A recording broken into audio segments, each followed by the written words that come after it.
방송에서 제공하는 투자 정보는 투자 판단에 대한 조언입니다. 방송에서 제공하는 주식의 가치, 가격 상승 및 가격 하락에 대해서는 방송사에서 보장하지 않습니다.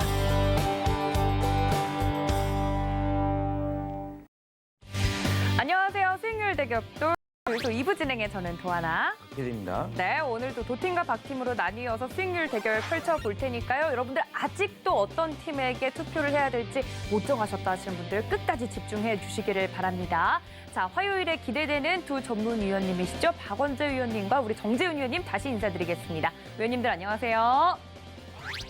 네, 두 분 오늘 다 무건수행하기로 컨셉을 통일을 하셨나 봅니다. 제가 굉장히 땀이 삐질 나는데 저 도하나는 지지 않겠습니다. 자, 오늘도 포트폴리오 어떤 규칙으로 운영이 되는지 궁금하신 분들 많으실 것 같아요. 규칙 먼저 살펴보시죠. 네, 공정하고 투명하게 운영되는 주유소 포트폴리오, 시청자의 바닥난 포트폴리오를 이미 접수를 저희가 했습니다. 기존 종목들을 모두 정리를 시켜드리고 저희 전문위원님들의 종목으로 포트를 운영하는데요. 전문가당 한 종목 추천을 원칙으로 하고 있고요. 제시된 손절가와 목표가가 터치가 되면 포트에서 자동으로 제외가 됩니다. 최고 수익률 산정 기준은 개인 포트와 동일하게 종가로 하도록 하겠습니다. 자, 그럼 오늘 맞붙은 두 종목 보시죠. 네, 도팀의 삼성물산, 박팀의 한국전력 붙었습니다. 자, 이쯤 되면 세 번째 포인트를 듣고 넘어가야 될 것 같은데요. 박팀이 오늘 투자 포인트가 너무 짧아요. 박팀 먼저 들을까요? 네, 한국전력이니까 짧은 거고요. 당연히 오늘 한국전력이 될 거기 때문에 우리 정재훈 전문가님이 바로 포인트 말씀해 주실 겁니다. 세 번째는요. 전기 가격에 있어서 계속 동결을 해왔어요. 동결을 해왔는데 인상해야 될 거예요. 인상을 해야 되거나 아니면 정책을 바꾸거나 그 정책을 바꾸는 부분들에 있어서는 사실 바꾸기도 해야 돼요. 원래 이게 그 그린 뉴딜 탄소 제로로 가려면 필수적인 게 원자력 발전까지도 해야 됩니다. 근데 이제 우리나라 한국 같은 경우는 이제 이 원전을 줄이겠다라는 그 얘기를 하는데 발전 단가 자체가 어마어마하게 좀 차이가 나요. 그렇기 때문에 전기 가격에 대한 부분들은 인상을 해야 될 거라는 거. 거기다 별도로 추가적으로 아마 원전에 대한 정책 뭐 이 부분들도 어느 정도 수정은 되지 않을까 저는 개인적으로 그렇게 좀 생각을 하거든요. 그러면 올라갈 수밖에 없습니다. 이상입니다. 저 자신 있는 미소 굉장히 컷하고 싶은 부분이었는데 그대로 방송에 나갔네요. 왜 이렇게 별로죠? 오늘 삼성물산 반드시 이기고 싶은데 사실 뭐 저희 도팀 같은 경우는 삼성 이름 붙지 않았습니까? 박원재 전문가님 세 번째 포인트 이야기해 주시죠. 간단하게 말씀을 드리겠습니다. 네. 삼성물산이 지주회사를 하려고 2014년도에 이제 여러 가지 재판도 받고 우여곡절이 많았어요. 그러다 보니까 삼성물산이 제대로 뭐 해본 게 없습니다. 그렇게 시간이 흘렀지 6년, 많은 시간이 흘렀습니다. 차트의 모양은 대략 이렇습니다. 6년봉을 쭉 늘어뜨리면 이렇게 돼 있는데 당연한 얘기지만 삼성물산은 지주회사이기 때문에 지분 가치가 많아요. 삼성생명을 19.3% 갖고 있고요. 삼성전자를 4몇 %, SDS를 17.1%, 삼성바이오를 43.4% 갖고 있습니다. 대체적으로 이제 그 지주회사는 sum of 토탈로 계산을 하는데 NAV라 그러죠. NAV를 할인을 해서 보통 평가를 하는데 NAV가 한 20만 원 수준 됩니다. NAV에도 못 미치고 영업 업황 돌아서고 있고 쌉니다. 알겠습니다. 오늘 두 분의 컨셉이 동일한 것 같아요. 그렇게 긴 말 하지 않겠다. 두 종목 모두 자신 있는 종목이다라고 말씀을 드렸으니까 지금 바로 샵 0082번으로 여러분들의 마음을 훔친 종목 투표해 주시면 좋을 것 같습니다. 자, 그럼 여러분께 투표할 시간을 좀 드리기 위해서 포트폴리오 현황 보고 넘어가도록 하겠습니다. 네, 먼저 도팀의 수익률 먼저 보도록 하겠습니다. 호텔신라 저희가 익절을 했지요. 이미 수익을 챙긴 부분들도 있고 현대글로비스 5%대, 인스코비 3%대 안정적인 수익률 나고 있습니다. 다음 종목들도 볼까요?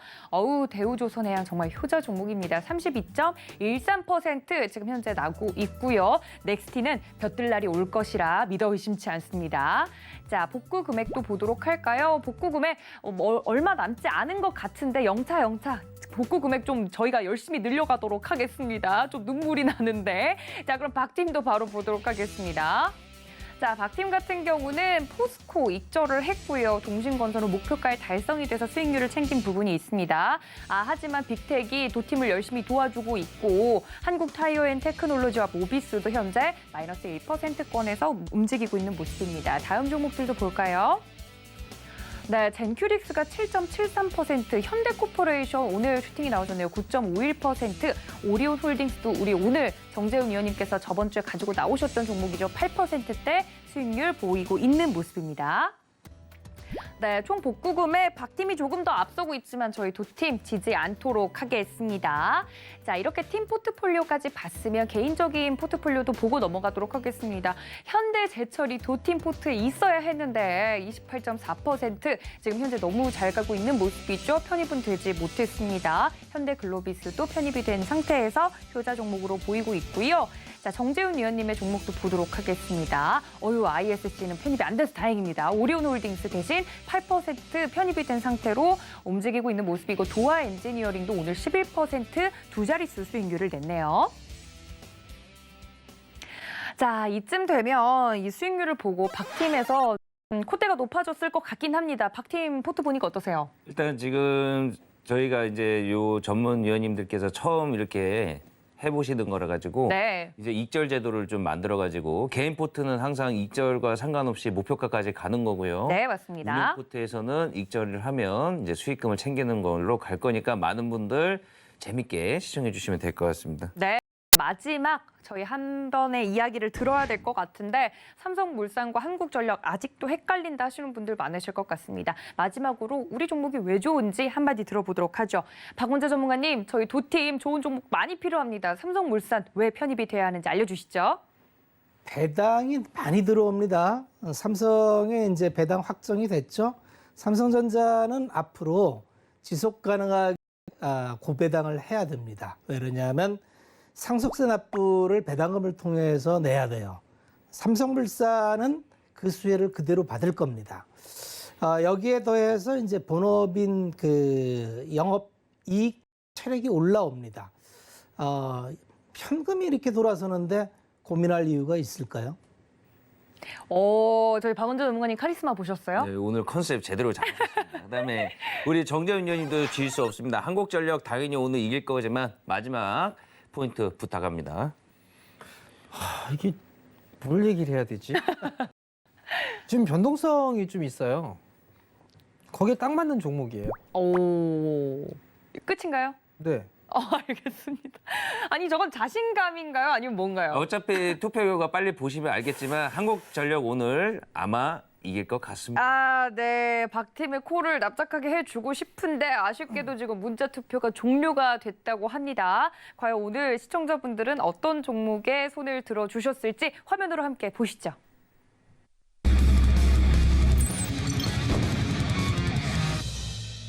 오늘 승리한 종목은요? 네, 박팀의 한국전력 역시나 통한 것 같습니다. 네, 박팀이 주유소에서 이겼네요. 한국전력이 지면 이건 말도 안 되는 일이고요. 네, 많은 분들이 이제 전문위원님들 종목들을 좀 따라서 네. 이제 운영하신 분들이 있어서 말씀드리지만은 전체 포트에서는 익절이지만 개인 포트는 계속 끌고 가지고 가니까는 간다는 점. 끝까지 고민하지 마시고 시청하시면 될 것 같습니다. 네, 그리고 여러분들 어제부터 제가 안내를 드렸습니다. 저희 서울경제TV가 세계관을 공유하기로 했습니다. 주유소에서 이 저녁 시간에 말씀을 드렸던 종목에 대해서 장 중에 어떻게 대응하는 게 좋을지 궁금하신 분들은 9시에 이제 되어 있는 저희 매매 시그널 프로그램에서도 이 종목에 대해서 꾸준히 다뤄드릴 예정이니까 장 중에 시초가가 형성이 됐는데 어떻게 대응하나요? 하고 궁금하신 분들은 오전 9시 점까지 꼭 챙겨봐 주시기를 바라도록 하겠습니다. 그러니까 24시간 서울경제TV와 함께 하셔야 된다는 말씀입니다. 자, 오늘 승자의 강의가 또 준비가 되어 있으니까요. 끝까지 함께 해주시면 좋을 것 같고요. 또 3부 같은 경우는 종목 상담이 진행될 예정이니까 전화, 문자로 지금 바로 접수 주시면 좋을 것 같습니다. 아, 두 팀 빨리 복구를 해야 되는데 마음이 좀 답답합니다. 다음 주에는 조금 더 좋은 종목으로 가지고 올 수 있도록 저희가 노력을 해보도록 하겠습니다. 또 본 방송에서 제공해 드린 정보는 투자 판단에 대한 조언일 뿐 해당 주식의 가치나 수익률을 보장하고 있지 않다는 점까지 알려드리면서요. 저희는 정재훈 전문가님 강의를 듣게 됐군요. 전문가님을 남겨두고 여기서 인사드리겠습니다. 채널 고정!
예, 이게 제가 강의를 하게 됐어요.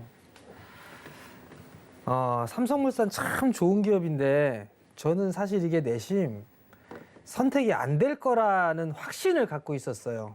왜냐하면 푸르스름한 옷을 입었던 옆에 박 PD가 있었죠.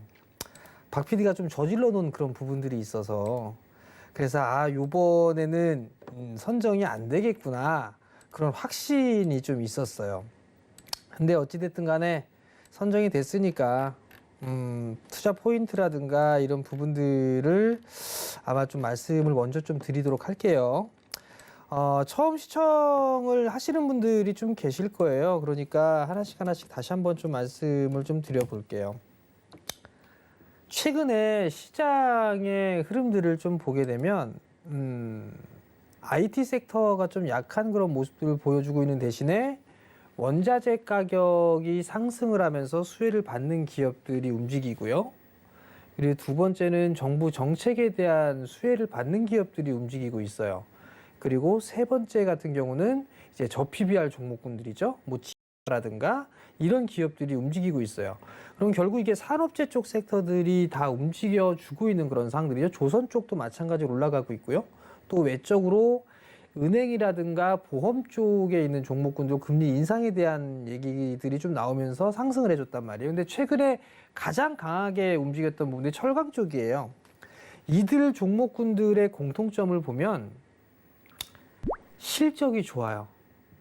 실적이 좋은 부분들이 나오다 보니까 매기가 들어오는 그런 상황들이고 실질적으로 실적 발표를 하다 보니까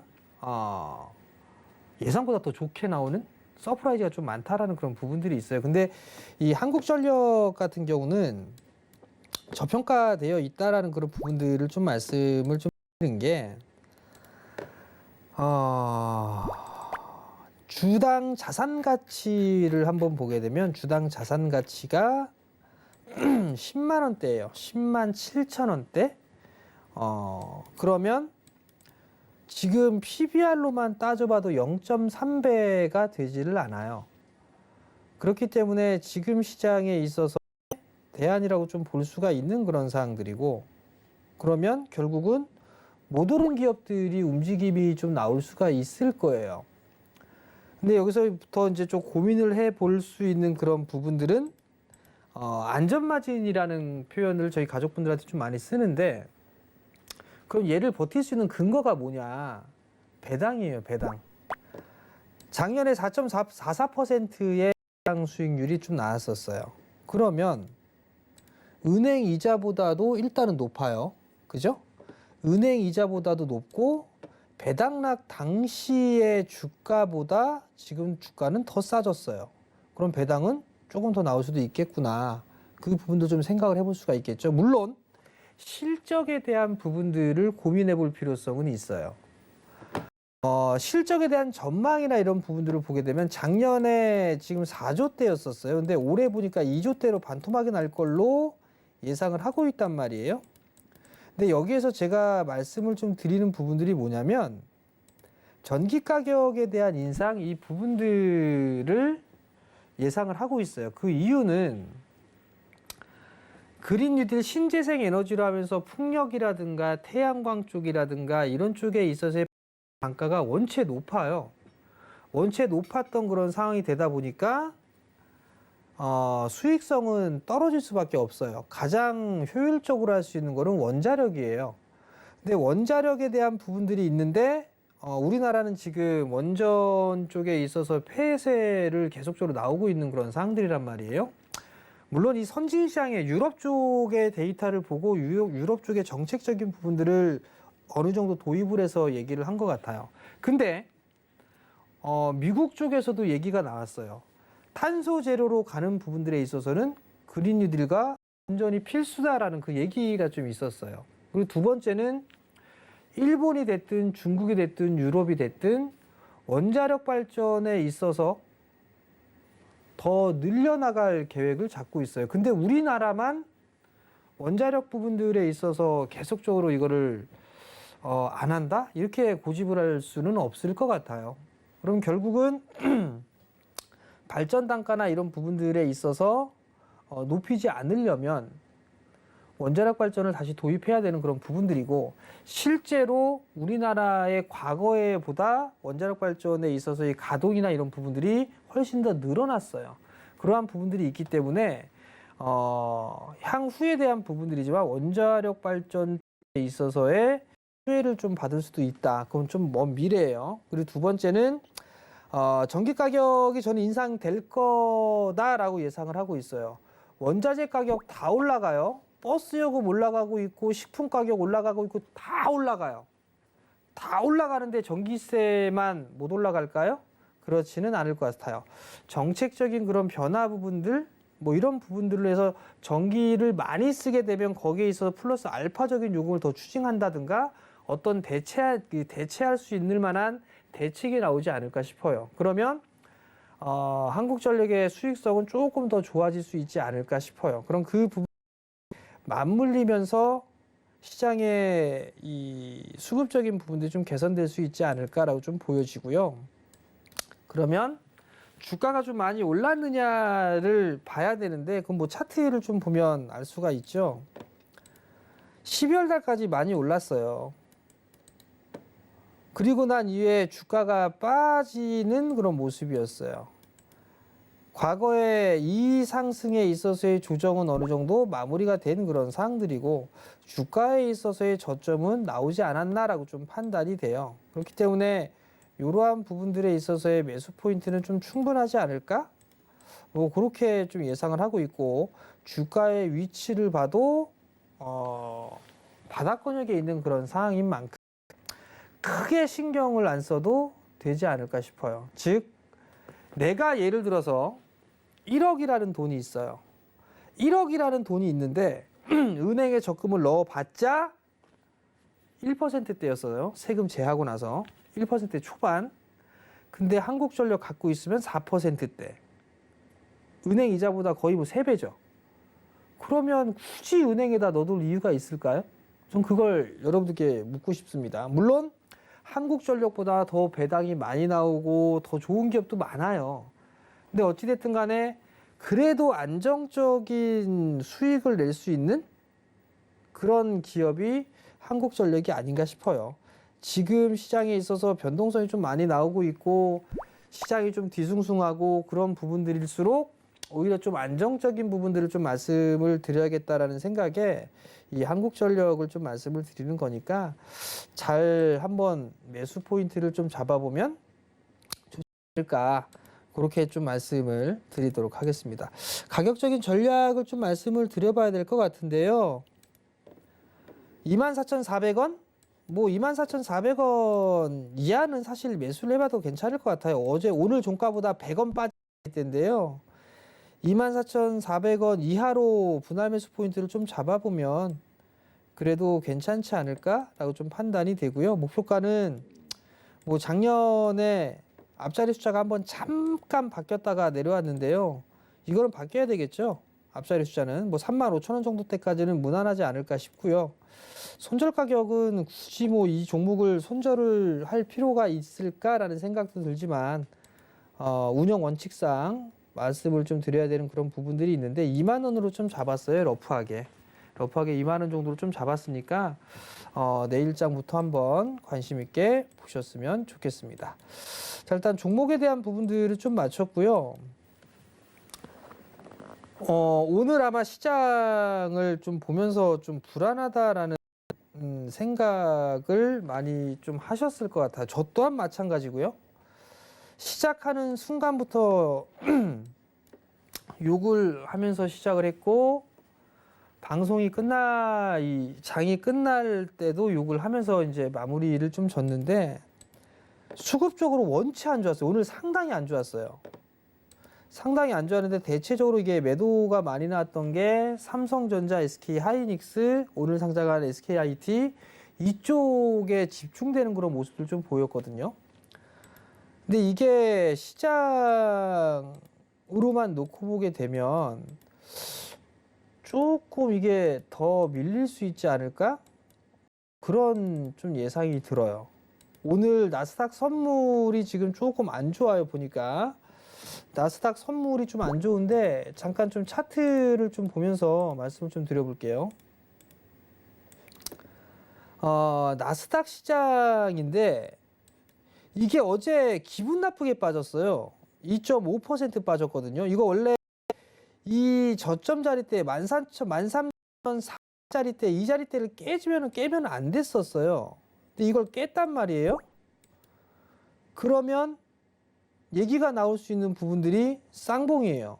이거 지금 쌍봉으로 진행되고 있는 그런 과정이고 밀려 내려오게 된다면 추가적으로 더 밀리는 거예요. 그럼 결국은 이렇게 박스가 되는 건데 이 중심 라인대를 깼기 때문에 추가적으로 밀리는 그런 모습들이 나오게 되면 이 120선짜리대도 깨고 내려갈 것 같아요. 그러면 올해 3월 달에 이 121선짜리대를 지지를 해주는 그런 모습들을 보였단 말이에요. 그리고 나서 올라갔는데 요번에는 이게 추가적으로 밀려버리게 되면 이런 식으로 빠져버리게 되면 이 저점 라인 때 이 저점 자리 때까지 봐야 될 거고 확인을 해야 될 거고 이 121선 자리 때도 이탈되는 그런 모습들이 좀 나오는 것 같아요. 그렇기 때문에 오늘 나스닥 시장이 어떻게 나오는가를 좀 체크를 해봐야 될 것 같거든요. 근데 아까 이제 그 종목군들이나 이런 것들 얘기를 하면서 IT 쪽, 반도체 쪽에 대한 얘기를 했잖아요. 그냥 지금은 조금 지켜보고 나중에 확인하고 했으면 좋겠다라는 거. 이게 기술주 중심의 나스닥이 좀 밀려버리게 되면 반도체 쪽이라든가 이런 소부장 쪽 같은 경우는 좀 조정이 조금 더 나올 수가 있어 보여요. 그렇기 때문에 확인을 해보자라는 말씀을 좀 드린 거거든요. 그러면 조정에 대한 부분들은 박스로 좀 보는 거고 한국 시장으로 다시 돌아와서 보게 되면 사실 어제 그 개장 전에 말씀을 드렸을 때 요번에는 이 고점 자리대를 넘어서는 시도가 좀 나오지 않을까라고 좀 판단을 했었단 말이에요. 그래서 그 부분들을 말씀을 드렸는데 오늘 많이 빠졌어요. 수급적인 부분도 상당히 좀 매도세가 많았었고요. 아직까지 무너진 그런 부분들은 아니에요. 그렇기 때문에 내일에 대한 과정을 좀 지켜봐야 되지 않을까라고 좀 보여지는데 오늘 옵션 만기가 이번 주에 있는 그런 사항들이고 코스닥 시장도 마찬가지로 상승에 있어서의 눌림목 조정이에요. 그냥 기술적인 흐름들로만 보게 되면 상승에 따른 눌림목 구간으로 봐도 상관이 없어요. 근데 수급이 영 이상해요. 그렇기 때문에 좀 확인을 해보자라고 좀 말씀을 드린 거고 여전히 변하지 않는 생각, 박스, 그리고 시장은 죽지가 않을 거다라는 거, 그 부분에 있어서는 변함이 없어요. 그러면 왜 죽지가 않는가 그 부분들을 좀 말씀을 드려볼 필요성은 있을 것 같은데요. 자, 하나씩 좀 봐봅시다. 아시아 국가 EPS 변화율이에요. 아시아 국가 중에서 한국이 제일 크게 증가를 합니다. 그렇다는 얘기는 EPS가 변화가 된다라는 것 자체는 실적이 좋게 나온다는 얘기예요. 실적이 좋게 나오는데 과연 빠질 만한 이유가 있을까? 그게 첫 번째고요. 죽진 않는다라는 이유고요. 두 번째는 밸류적인 부분들 PER을 따져보든 뭐라든 간에 아시아 시장에서 제일 싸요. 지금 한국 시장이. PER보다도 아닙니다.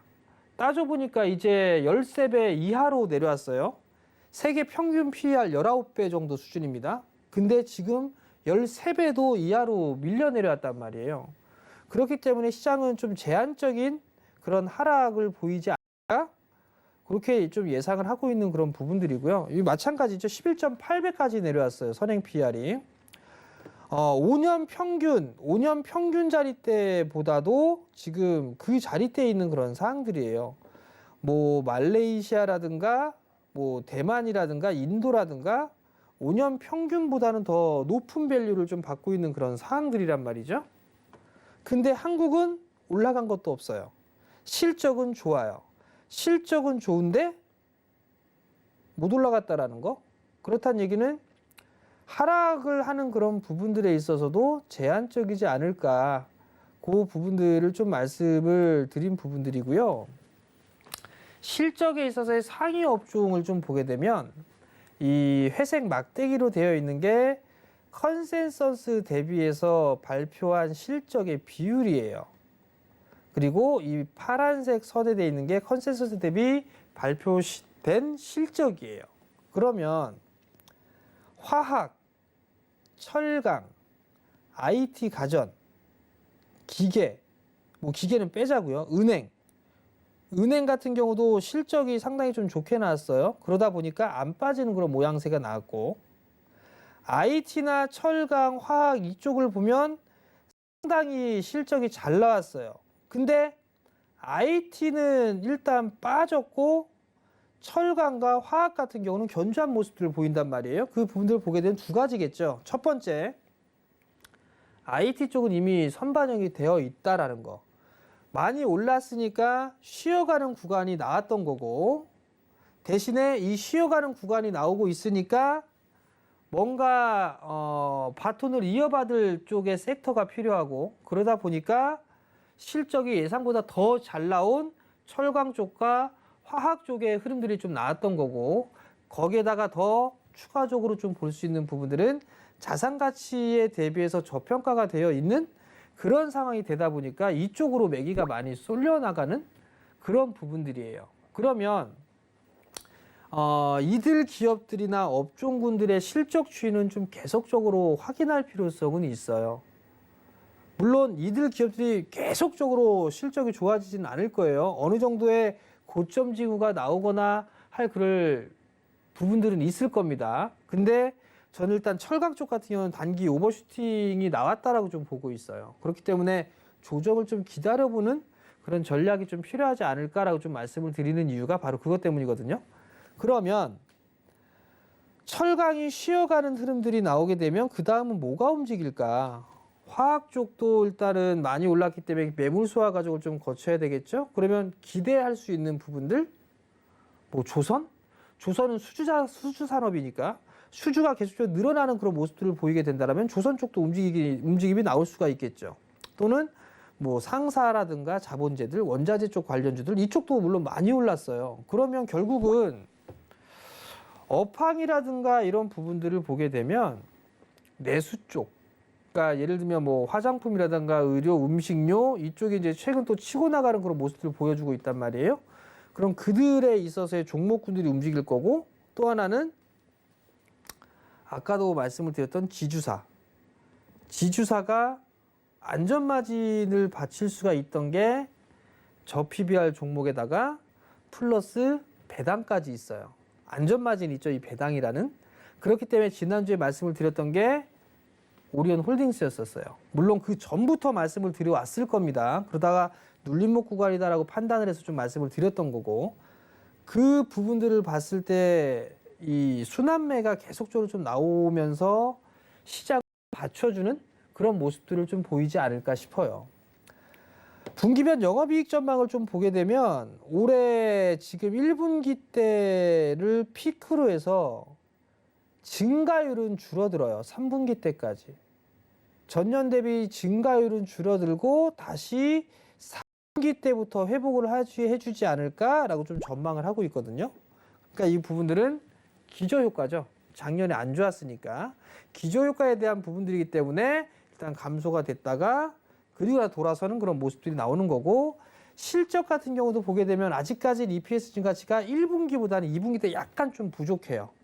그러한 부분이 나오고 3분기 때 피크를 치고 그러나 좀 주춤하는 그런 모습들을 좀 예상 전망을 하고 있어요. 근데 아직까지 이 이익에 대한 전망치는 좀 상향 조정되고 있는 그런 부분들이기 때문에 영업이익 전망치라든가 이런 부분들은 체크를 계속적으로 좀 해봐야 될 거예요. 그 이유가 오늘도 5월 달 1일부터 10일까지의 수출이 상당히 크게 늘어났었어요. 자동차 쪽과 화학 쪽, 반도체 뭐 이런 쪽이 수출이 좀 많이 늘어났단 말이에요. 그럼 늘어났던 얘기는 실적이 그만큼 더 좋아질 수 있다라는 얘기잖아요. 그렇기 때문에 시장은 죽기는 좀 힘들지 않을까, 그거를 좀 말씀을 드리고 싶은 거고요. 또 하나, 이게 중요한 부분들이에요. 과거에 2004년도 때와 2011년도 때를 좀 비교한 그런 부분들이에요. 지금 이제 인플레이션에 대한 우려감 때문에 시장이 어제 기술주들이 많이 빠졌고 오늘도 안 좋은 그런 모습들을 보여주고 있단 말이에요. 그러면 이 기대 인플레이션이 2.5%가 넘어가고 났을 때에 한국의 지수, 이 부분들을 체크를 해볼 필요성은 있어요. 04년도 쪽에서도 기대 인플레이션이 2.5%를 상향 돌파를 했었어요. 이 위에가 기대 인플레이션 차트거든요. 이때는. 근데 올라가는 그런 모습들을 보였었는데 코스피 시장도 급락이 나왔어요. 근데 이 급락이 나왔고, 근데 2011년도를 보니까 마찬가지로 2.5%를 넘어섰어요. 그럼 급락이 나왔어야 되잖아요. 안 나왔어요, 급락이. 이때가 2004년도, 이때가 2011년도란 말이에요. 좀 잠깐 차트를 좀 봐볼까요? 자, 차트를 보면 2004년도 때예요. 2004년도 때는 여기예요, 여기. 이 빠진 데가 여기예요. 여기에는 시장이 고점이 이때 당시에 940포인트 정도 됐고, 조정을 받았을 때 저점이 약 한 730포인트 정도 됐었어요. 그럼 지수로만 보게 되면 몇 퍼센트가 빠진 거냐면 10%가 넘게 빠졌어요. 거의 한 15% 이상 빠졌어요. 근데 이때는 빠졌는데, 이때 그 이후로 보게 된다라면 주가가 빠지는 모습들이 안 나왔어요. 오히려 더 올랐어요. 그 이유는 바로 금리에 있어요. 2011년도 때도 안 빠졌거든요, 시장 자체가. 근데 이때를 보니까 왜 안 빠졌나를 보니까 기대 인플레이션이 2.5% 넘어가고 난 이후에 04년도 때 급락을 했던 부분들을 보니까 미국의 실질 단기 금리가 같이 상승을 해줬어요. 인플레가 올라가면서 같이 실질 단기 금리가 상승을 했단 말이에요. 그러다 보니까 금리 인상 되는구나라고 판단을 했기 때문에 주가가 밀려 내려왔던 그런 상황들이었고, 2011년도 같은 경우는 기대 인플레가 2.5를 넘어서는 그런 모습들이 보였는데 실질 단기 금리는 오히려 빠졌어요. 그렇기 때문에 주가가 안 빠지고 올라간 거란 말이에요. 그러면 미국 쪽에서 지금 보게 되면 인플레에 대한 얘기가 계속 나와주고 있고, 근데 그러면서 금리가 뭐 미세 좀 일 보일 수 있다라는 발언을 했었고, 그 발언 때문에 변동성이 좀 생겼어요. 그리고 나왔던 게 고용지표가 쇼크로 나왔습니다. 고용지표가 쇼크로 나오면서 그러면 금리 인상은 좀 멀어지겠구나라는 그런 시각이 있었고, 거기에 있어서 다시 반등의 흐름들이 좀 나왔단 말이에요. 근데 다시 또 얘기하는 게 인플레이션에 대한 얘기들이 계속 나온단 말이에요. 그러면 최근에 실질 단기에 대한 추이를 보면 지금 여전히 금리에 대한 추이는 하락을 하고 있는 상황이에요. 돌아서는 그런 모습들이 나오지가 않았다는 얘기예요. 그러면 지수에 있어서 이거를 많이 빠질 거라고 봐야 될까요? 아니면은 지금 그냥 잠시의 이벤트라고 생각을 해야 될까? 그걸 고민해 볼 필요성은 있을 것 같은데 실질 단기 금리에 대한 추이는 좀 계속 봐야 되겠죠. 여기서 딱 돌아서는 그런 모습들이 나오는지 그런 변동성은 좀 커질 거예요. 그 지금의 흐름상 보게 되면 그게 크게 급락이 나오거나 그럴 부분들은 아닌 것 같아요. 그런 결론은 시장은 박스다. 그렇게 좀 보시면 좋을 것 같아요. 그러니까 시장 너무 우려할 필요성은 없다라는 거, 그 부분을 좀 말씀을 드리도록 하겠고요. 지난주에 월봉 차트 좀 보시라는 말씀을 좀 드렸을 거예요. 5개월선의 방향성을 보고 시세 흐름들이 나오지 않은 것을 보세요라는 말씀을 드렸을 거예요. 한국전력 봐보세요. 시세 나왔나? 여러분들이 직접 아마 안 나왔을 거예요. 그러니까 충분히 매수 포인트를 잡아볼 수가 있다라는 거, 그 부분들을 캐치할 수가 있겠죠. 그리고 매수는 분할로 하시라는 말씀을 좀 드렸을 거예요. 각자 기술적 분석을 공부를 하거나 혹은 뭐 기본적 분석을 공부하거나 그런 부분들이 있을 거예요. 어떤 분들은 이동편에서 매수하시는 분들이 있고 어떤 분들은 가격적인 부분들을 보고 매수하시는 분도 있고 캔들을 가지고 매수하시는 분들이 있을 거예요. 뭐 예를 들어서 뭐 10만 원짜리 주가가 9만 원에까지 빠지면 9만 원에 매수하시는 분이 있고 또 9만 원에서 8만 원까지 빠지면 또 거기서 매수하시는 분이 있고 이런 매수에 대한 방법은 상당히 많아요. 근데 최근에 이 종목 상담을 하면서 보게 되면 그냥 빠진다라는 이유만으로 계속 매수를 하시는 분들이 있어요. 그 매수에 대한 부분들은 분할 매수가 아니에요. 분할 매수는 내가 얼마만큼 이 투자금을 얼마만큼 매수를 할 거야 라고 정해 놓는 거예요. 그죠? 예를 들어서 1,000만 원으로 매수를 한다라면 1, 2, 3, 4 하게 되면 100만 원, 200만 원, 300만 원, 400만 원 또는 200만 원, 300만 원, 535, 235 이렇게.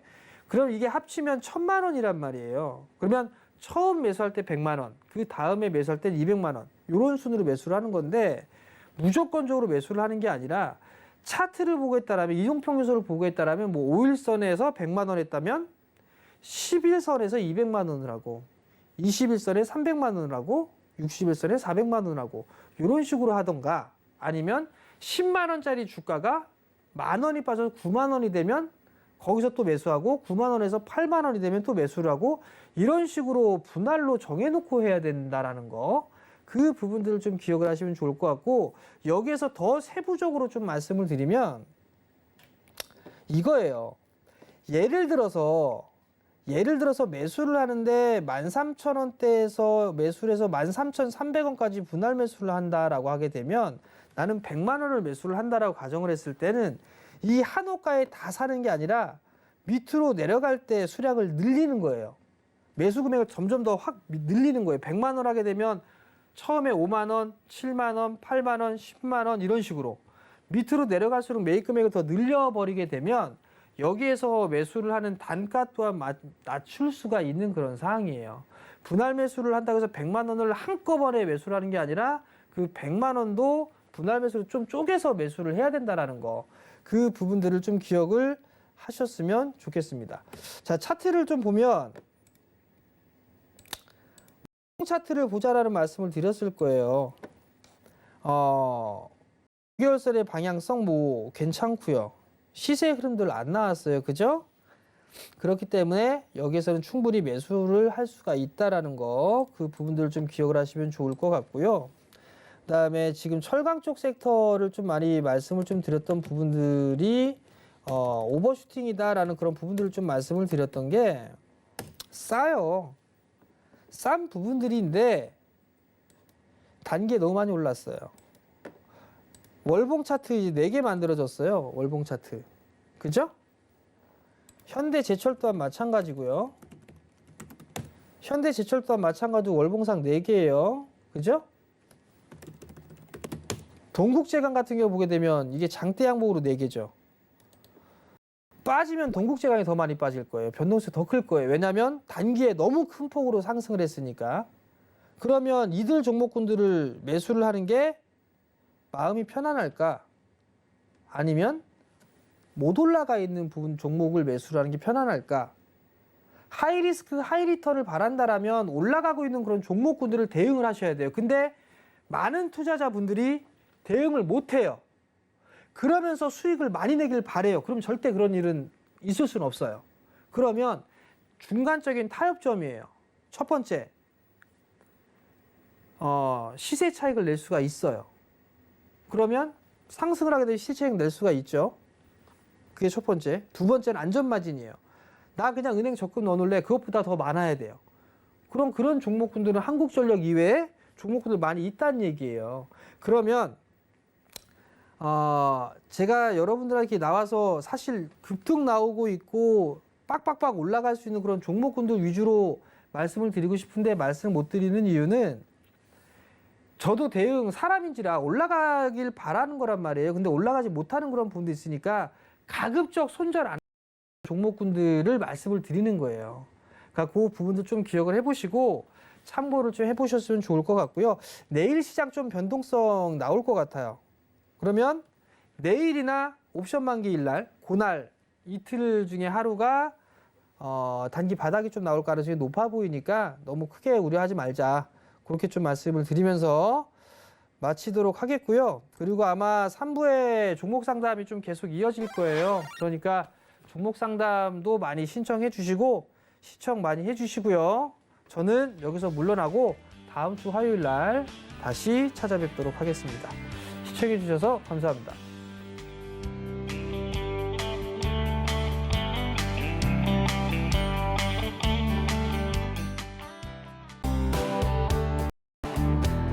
본 방송에서 제공하는 투자 정보는 투자 판단에 대한 조언입니다.